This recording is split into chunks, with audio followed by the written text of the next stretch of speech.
আরবি অক্ষর কেমনে শিখায় দেখেন।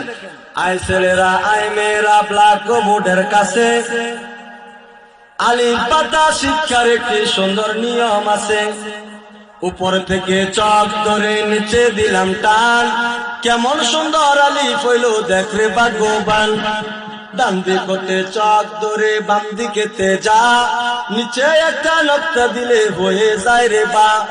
উপরে দুটা নক্তা দিলে কেমন সুন্দর তা, আর ওই একটা নক্তা দিলে আজব রঙের সা। বাম দিকে চক ধরে ডান দিকেতে যা, তারপরে তো বাঁকা করে নিচের দিকে আ। নক্তা দিলে জিম হবে বিনা নক্তায় হা, উপরে একটা নক্তা দিলে তার নাম খা।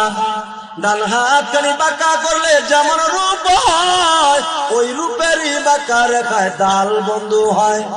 জাল বানাইতে মনে চায় চক হাতে নাও, শুধুমাত্র নক্তা একটি উপরে বসায় দাও। উপর থেকে নিচের দিকে একটু বাঁকা র, উপরে একটা নক্তা দিলে হয়ে যায় রে যা।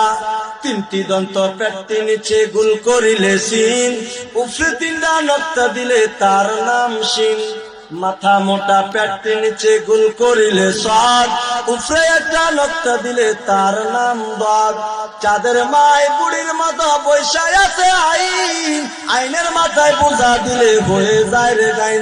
সুবহানাল্লাহ।